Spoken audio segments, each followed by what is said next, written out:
हाँ जी, C inter वाले मेरे प्यारे प्यारे बच्चों के लिए एक वीडियो जो मुझे बहुत ही इंपॉर्टेंट लगी आप लोगों से शेयर करना कि वो ये है कि हम पेपर के 3 घंटे में, क्योंकि अब हमारे पास 2 सब्जेक्ट के पेपर है। पहली बार ऐसा दे रहे होगे आप, एडवांस अकाउंट्स में ऐसा नहीं था, लॉ में ऐसा नहीं था। जो बच्चे पेपर दे रहे हैं उनको मैं ध्यान से समझा दूं, अलग अलग आंसर शीट आती है, एमसीक्यू कब अटेम्प्ट करना है, पेपर अगर बहुत ही ज्यादा मुश्किल हो तो उसे किस तरीके से अटेम्प्ट करना चाहिए, साइकोलॉजिकली पेपर अगर मुश्किल लगने लगे तो कैसे स्टेप बाय स्टेप एमसीक्यू किस समय पर करने चाहिए, कैसे करने चाहिए, सब कुछ इस वीडियो के अंदर मैं डिस्कस कर रहा हूँ। एक ही रिक्वेस्ट है आपसे कि आप वीडियो को लाइक जरूर कर दीजिएगा। मैं चाहता हूं पेपर स्टार्ट होने से पहले हर एक बच्चे तक ऑलमोस्ट जहां तक रीच हमारी जा सके वो पहुंच जाए और समय से उसे वीडियो मिल जाए, और पेपर में पजल होना, टाइम का शॉर्ट, टाइम मैनेजमेंट कैसे करना है, वो सारी चीजें एक बार बच्चा देख के जरूर चला जाए। अभी तक मैक्सिमम जितनी भी वीडियोस मेरे से पॉसिबल हुई है, ऐसा पहली बार था जब मैंने किसी भी सीए इंटर या सीएम में इंटर के पेपर के बीच में इतनी सारी वीडियोस डाली हैं, क्योंकि मेरे पास था समय के साथ साथ 3 दिन की छुट्टी थी। आपके पास पहला कभी ऐसे सी एग्जाम में जनरली होता नहीं है, तो मैंने आपकी मैक्सिमम पॉसिबल तैयारी कराई है। अगर आपको उस बात से भी अच्छा लग रहा तो वीडियो को लाइक और अपने वैल्यूएबल कमेंट जरूर शेयर करिएगा कि क्या आपकी तैयारी करते समय यहां से कुछ हेल्प मिली या नहीं मिली।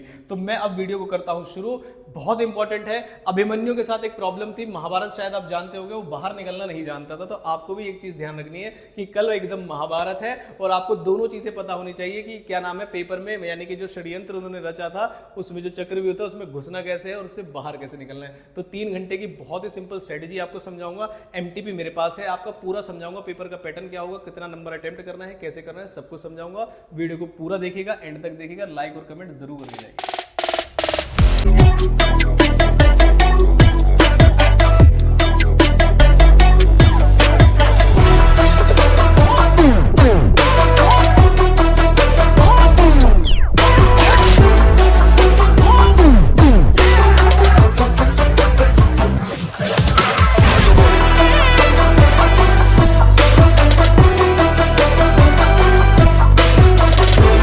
तो अब मैं शुरू करता हूं बहुत ही इंपॉर्टेंट चीज कि कैसे पेपर आएगा। अब देखो, मैं एक चीज छोटी सी शेयर करता हूं, कमेंट बॉक्स में कमेंट करके बताना कि क्या ये चीज पहले से आपको पता थी। देखिए, आपका क्वेश्चन आएगा income tax paper, income tax का जो पेपर जैसे आपने उठाया, मुश्किल पेपर के समय पे क्या करना है, क्या नहीं करना है, एमसीक्यू कब करना है, सब बताऊंगा। पहले मैं बता रहा हूं पेपर का पैटर्न।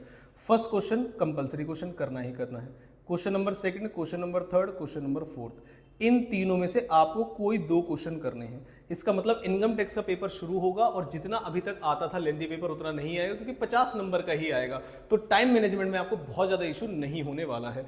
ऐसा ही सेम बिल्कुल पैटर्न होगा जीएसटी का। मुझे जरा एक बार बताना कि क्या ये चीज आपको पता थी पहले से या सिर्फ बस क्वेश्चन ही किए जा रहे हैं। सेम पैटर्न यहाँ पे है, फर्स्ट, सेकेंड, थर्ड, फोर्थ।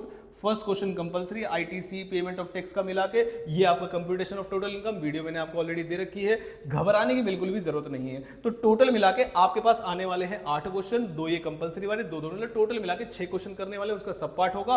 और जो लास्ट क्वेश्चन होगा उसके भी लास्ट वाले पार्ट में आपको ऑप्शन दिखाई देगा, दोनों में, जीएसटी में भी और इनकम टैक्स में भी। तो बहुत ज्यादा घबराना मत, लेंदी पेपर नहीं आएगा, पहली चीज। दूसरी चीज मैं आता हूं, आपको डर कब लगेगा। जैसा कि ये मेरे पास एमटीपी है, करना क्या चाहिए आपको। अब बच्चे क्या सोचते हैं, क्या गलती करते हैं, पहले से डिसाइड करके आते हैं कि मेरे टीचर ने बोला था इनकम टैक्स पहले अटेम्प्ट करना, या कुछ बच्चे कहते हैं मेरे टीचर ने कहना कि जीएसटी आसान है, जीएसटी पहले अटेम्प्ट करना। मेरे भाई, मेरे दोस्त, मेरे मुन्नू, मेरे चुन्नू, प्यार से एक बात सुनो मेरी, आपका टीचर नहीं डिसाइड कर सकता कि पहले कौन सा अटेम्प्ट करना है क्या नहीं। पहले आप पेपर पढ़ो तो सही।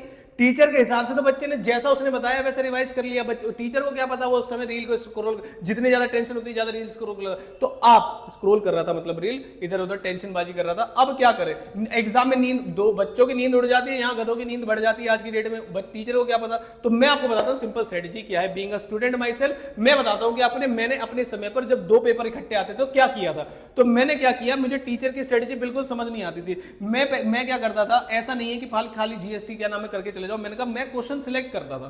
कैसे क्वेश्चन सिलेक्ट किए, जरा ध्यान से सुनना। मैंने कहा मुझे थर्ड क्वेश्चन और सेकंड क्वेश्चन बहुत अच्छी तरीके से आता है, तो मैंने पहले इनकम टैक्स, आंसर शीट अलग अलग होती है, कई सारे बच्चे कचरा करके आते हैं, इनकम टैक्स करना शुरू कर दिया, उसी में जीएसटी करना शुरू कर। भाई 2 आंसर शीट मिलती है, अलग अलग आंसर लिखने हैं, ये बात ध्यान रख के चलिएगा, ठीक है। मैंने कहा उसके बाद मुझे जीएसटी में थर्ड और फोर्थ क्वेश्चन आते हैं, बहुत बढ़िया तरीके से आते हैं। तो मैंने पहले इनकम टैक्स उठाया, 2 क्वेश्चन सॉल्व कर दिए। मैंने फिर जीएसटी उठाया, 2 क्वेश्चन सॉल्व कर दिए। सर आपने एमसीक्यू नहीं बताया, एमसीक्यू पहले करना ही मत। ऐसा पजल केस सिनेरियो बनाएंगे, आपको ये लगेगा पता नहीं क्या लिख दिया उसमें। तो पहले आप देखो ही मत उसको, चाहे आसान है मुश्किल, देखो मत, पहले मेरी बात सुनो। आप इस इनकम टैक्स में लगाएंगे 1 घंटा पूरा, अब उस 1 घंटे में आप ये 2 क्वेश्चन सॉल्व कर पाए, कंपलसरी अटेम्प्ट कर पाए ना पाए, मुझे कोई लेना देना ही नहीं है उससे। फिर आप फिर से जाएंगे जीएसटी, और जीएसटी में भी लगाएंगे 1 घंटा, और उस 1 घंटे के अंदर मैं आपको गारंटी देता हूं कि आप तीनों क्वेश्चन अटेम्प्ट कर चुके होंगे जीएसटी के, गारंटी है। ये वाला क्वेश्चन भी अटेम्प्ट कर चुके होंगे आप, पहले ये दोनों करना, उसके बाद ये वाला कर देना, क्योंकि कंपलसरी है, करना ही करना है। अब आपके पास क्या बचा, जरा ध्यान से सुनिएगा। अब आपके पास बचा एग्जाम का 1 घंटा। जो क्वेश्चन हमने नहीं अटेम्प्ट किए हैं, इसका मतलब क्या है, इसका मतलब यह है कि इन वाले क्वेश्चन में मुझे डाउट होगा। जैसे क्वेश्चन नंबर फर्स्ट, जैसे मान लीजिए इसके दोनों कर दिए, मुझे जीएसटी में कोई परेशानी नहीं है, या मैंने 1 और 2 कर दिया, पहला वाला क्वेश्चन आपको जीएसटी का आता हो, कोई दिक्कत वाली बात नहीं है। अब आपको क्या करना चाहिए, तो अब आपके पास बचा है 1 घंटा। मैंने कहा जैसे तीसरे घंटे की शुरुआत हुई तब आप शुरू कर दो आप एमसीक्यूज, बस बात खत्म। अगले आधे घंटे तक आप एमसीक्यू करो, 30 मिनट्स तक। हो सकता है जल्दी हो जाए, आता होगा तो जल्दी हो जाएगा, और नहीं आता होगा तो और भी ज्यादा जल्दी हो जाएगा। नेगेटिव मार्किंग नहीं है, गलती मत करके आना, मार्क जरूर करके आना, आंसर जरूर लिख के आना, ठीक है। पूरा आंसर लिखने की जरूरत नहीं होती, ओएमआर शीट होती है, आपको एबीसी लिखना होता है, सब आपको पहले से पता होगा। तो 30 मिनट मैंने आपको समय दिया, 30 से 35, 30, 40 भी कर लेना। लास्ट जो मिनट बचा आपका 40 मिनट्स या 20 मिनट्स या 25 मिनट्स, मैंने कहा मान लीजिए 25 मिनट्स बच गए। अब आपके पास क्या बचा, 25 मिनट्स है, एग्रीगेट वाला क्वेश्चन है, यहां पर लाके उसे कंपलसरी पेपर को सॉल्व करने लगेगा। क्योंकि मुझे ऐसा लगता है इतना बड़ा टैक्स सिनेरियो है, मैंने कोशिश आपको की है कि आप टैक्स लायबिलिटी तक निकाल पाए। 25 मिनट में अगर आप उस क्वेश्चन को ट्राई करेंगे तो मुझे ऐसा लगता है आप उसके 70% हिस्से को सॉल्व कर देंगे। और जब भी पहला क्वेश्चन आए, ध्यान रखना, कई बच्चे यहीं से शुरू कर देते हैं पर्टिकुलर्स वगैरह लगा के मेन आंसर। भाई वो मेन आंसर पहले पेज पे देख लेते हैं, आपके टोटल इनकम में कोई एडजस्टमेंट में गड़बड़ हो गई, उन्होंने यहीं से आंसर काट दिया, वर्किंग नोट पढ़े ही नहीं। तो उसकी भी स्ट्रेटेजी बताता हूं आपको क्या करना है। जो आपका इनकम टैक्स का पहला क्वेश्चन होगा तो उसमें पहले आंसर मत लिखना, पहले आप बनाना वर्किंग नोट, और ऐसे लिखना नोट नंबर 1। नोट नंबर 1 में आप लिखो मैं हाउस प्रॉपर्टी की इनकम की कैलकुलेशन करके दिखा रहा हूं। फिर लिखना नोट नंबर 2, अलग अलग हेड्स की इंफॉर्मेशन होती है, आपको भी पता है। फिर लिखना नोट नंबर 2, अगर उसके अंदर कैपिटल गेन की है या किसी और हेड की है, मान लीजिए नोट नंबर 3 लिखा आपने, नोट नंबर 3 में आपने कहा इसके अंदर आईओएस के भी कुछ प्रोविजन थे। फिर आपने नोट नंबर 4 लिखा, नोट नंबर 4 में आप डिडक्शन कंप्यूट लिख के आइए कि आपको कितनी डिडक्शन मिलने वाली है। अब 115 बीएससी के हिसाब से डिडक्शन दो या मत दो, ये वाले वर्किंग नोट्स आपके प्रॉपर सही होने वाले हैं, ऐसा मैं गारंटी देता हूं। ये वाले चैप्टर्स आपको आते होंगे। लास्ट में बनाओ नोट नंबर 5, मतलब जो भी लास्ट नोट होगा वो बनाओ आप पीजीबीपी इनकम का, क्योंकि इसी क्वेश्चन में आप हो सकता है गलती करें पीजीबीपी की इनकम को निकालने के लिए। तो स्टेप मार्किंग में पहले आपको स्टेप मार्किंग तब मिलती है जब आप सही स्टेप पहले लिखते हैं। बच्चे क्या गलती करके आते हैं और फिर इंस्टीट्यूट पूरे नंबर उड़ा देते हैं, फिर कहते हैं अनफेयर चेकिंग होती है, हालांकि होती है अनफेयर चेकिंग। इसी बात पे लाइक कर दीजिएगा, अनफेयर चेकिंग होती है, ठीक है। अब ये ऐसे कहते हैं पर्टिकुलर्स, यही लिखते हैं हाउस प्रॉपर्टी की इनकम, सब यही सॉल्व करने आते हैं, यही उसको पहले पेज पे दिखाई दे जाता है कि टोटल इनकम का क्वेश्चन कर रहा है। वो पहले ही पेज पे दिखाई देगा कि टोटल इनकम का क्वेश्चन है, और यहां पर अमाउंट लिख देगा। यहां पर किसी ना किसी हेड में उसने गलती की होगी, टोटल इनकम पहले पेज पे देखेगा, ऐसे उड़ा देगा, और वर्किंग नोट ही चेक नहीं करेगा। इसका सॉल्यूशन मैंने आपको बताया कि वर्किंग नोट्स पहले सबसे पहले सॉल्व करना शुरू कर दीजिए। यहां से आपको स्टेप मार्किंग बिल्कुल सुंदर तरीके से, आहा मजा आ जाएगा आपको कि हाँ आपको क्यों है मार्क्स मिल गए। तो ये एक स्ट्रेटेजी है जो बच्चों को पता नहीं तो स्टेप मार्किंग लेनी होती है, तो वो स्टेप्स पहले दिखाने होते हैं आपको।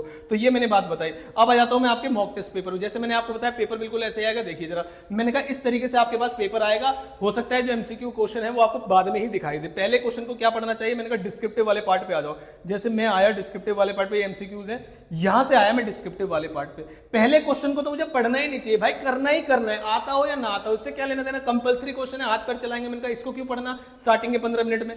आ जाता हूं मैं क्वेश्चन नंबर 2 से, यहां से मैं डिसाइड करूंगा रेजिडेंशियल स्टेटस और स्कोप ऑफ टोटल इनकम के क्वेश्चन आने का चांसेस है। वीडियो के बाद चेक करके बताइएगा क्या ये सही आया। उन्हें कहा डिटरमाइन द रेजिडेंशियल स्टेटस और उसकी टोटल इनकम निकालनी है। यहां से आप क्वेश्चन को सॉल्व करेंगे, कोई टैक्स लायबिलिटी वगैरह कुछ नहीं निकालनी है आपको। उसके बाद आते हैं आपको टीडीएस का क्वेश्चन उन्होंने यहां पर दिया है। उसके बाद क्वेश्चन में क्या दिया है, सैलरी का क्वेश्चन आपको दिया है। तो आपको क्वेश्चन पेपर पढ़ के अपना अपना सा लगेगा कि हाँ भाई हेड वाले क्वेश्चन है, dearness allowance, bonus, fix medical allowance सब पढ़ा हुआ है, कोई दिक्कत वाली, कोई पर्टिकुलर पॉइंट नहीं भी समझ आ रहा, लेकिन हेड तो पढ़ा हुआ है ना आपने, क्वेश्चन तो सॉल्व करने ही वाले हो आप। तो इस तरीके से पॉजिटिव माइंडसेट से इस क्वेश्चन को आपको पढ़ना है। ये वाला क्वेश्चन देख लीजिए, उसने कहा compute income head house property, क्या दिक्कत वाली बात है, out of default tax rate में, मतलब नॉर्मल तरीके से सॉल्व करना है। उसके बाद नेक्स्ट क्वेश्चन आया, उसने कैपिटल गेन का क्वेश्चन दे दिया, टोटल इनकम निकालिए, इसमें सेट ऑफ के प्रोविजन डाल दिए। अब प्रॉब्लम क्या होती है, बच्चा डिफिकल्ट पेपर कैसे कहता है? सबसे पहले एमसीक्यू पढ़ लिए, उसका दिमाग खराब हो गया, उसके बाद क्या किया, उसके बाद सारे कंपलसरी क्वेश्चन पढ़ लिए, तो पेपर तो बनाया गया डिफिकल्ट उन दोनों पार्ट पे।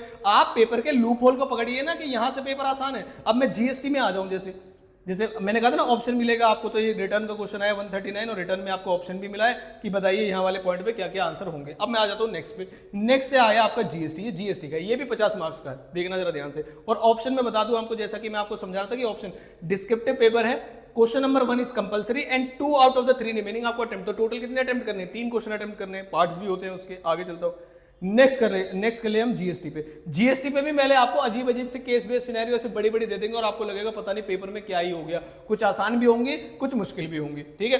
अब आते हैं डिस्क्रिप्टिव पेपर पे। देखो डिस्क्रिप्टिव पेपर ने क्या कहा, डिस्क्रिप्टिव पेपर ने कहा कि भाई क्वेश्चन नंबर फर्स्ट कंपलसरी है और बाकी 3 में से 2 कर देना तुम। तो हम आए ठीक है इधर, ये वाला क्वेश्चन आप चाहे तो पहले पढ़ सकते हैं, जीएसटी में आपको कोई दिक्कत नहीं होने वाली, पहला क्वेश्चन आपको आता होगा, अटेम्प्ट करिए, बिंदास अटेम्प्ट करिए, कोई दिक्कत वाली बात नहीं है। ओपनिंग आईटीसी है, ऊपर परचेज किया होगा, लिखा हुआ है 4 लॉट में क्वेश्चन मिलने वाला है, अभी तक सेकंड लॉट ही मिला है हमें, तो इसका आईटीसी नहीं मिलेगा, आईटीसी ब्लॉक है, पता होगा आपको।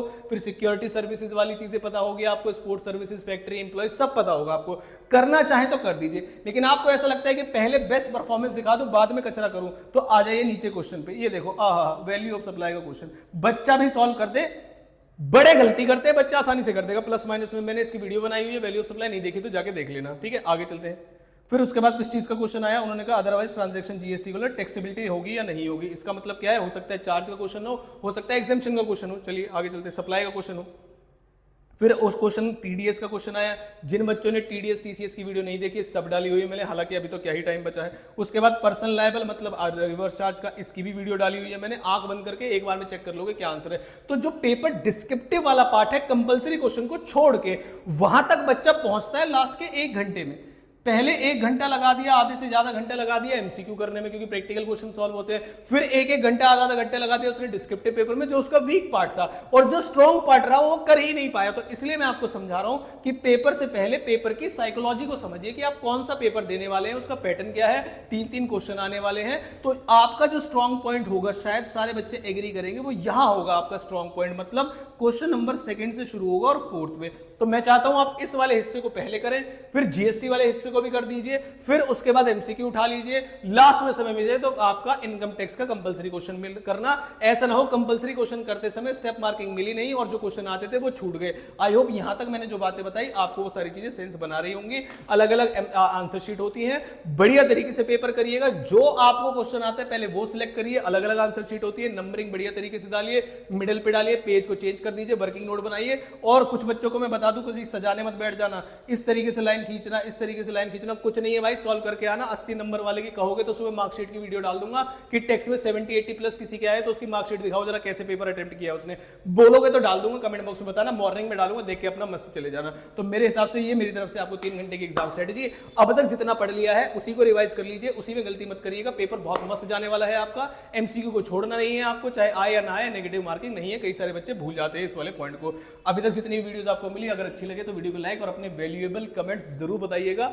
अगर मुझे लगेगा कुछ बच्चों को कुछ चीजें चाहिए तो आप बता सकते हैं, नंबर मैंने ऑलरेडी बाकी सारी वीडियोस में शेयर किया हुआ है। किसी को कुछ हेल्प चाहिए तो आप बता सकते हैं मुझे मेरे नंबर पे। और नेक्स्ट कल वीडियो अगर आप बोलोगे कि एक टॉपर की जैसे आपने उसमें दिखाई थी लॉ में, इसमें भी दिखा दो तो थोड़ी सी हेल्प हो जाएगी, तो मैं मॉर्निंग में डाल दूंगा। तो आप मुझे कमेंट बॉक्स में कमेंट करके बता सकते हैं। Thank you so much. इन 3 दिन में बहुत मजा आया आप लोगों के साथ रिवीजन करके, नोट्स वगैरह शेयर करके, और मोटिवेशन भी मिलती रही आपसे। आई होप आपका ये लास्ट पेपर है ग्रुप 1 का और ये बेस्ट से बेस्ट पेपर जाए आपका। पेपर के बाद मिलते हैं रिव्यू में, और आगे जिन बच्चों के सेकंड ग्रुप के पेपर है मुझे एक बार कमेंट बॉक्स में कमेंट करके बता देना कितने बच्चे ऐसे हैं कि जो सेकंड ग्रुप वाले हैं जिनके लिए मैं कंटिन्यूटी रखूं, मतलब बीच में ब्रेक ना हो, तो मुझे एक बार कमेंट करके बता देगा। Thank you so much, all the very best.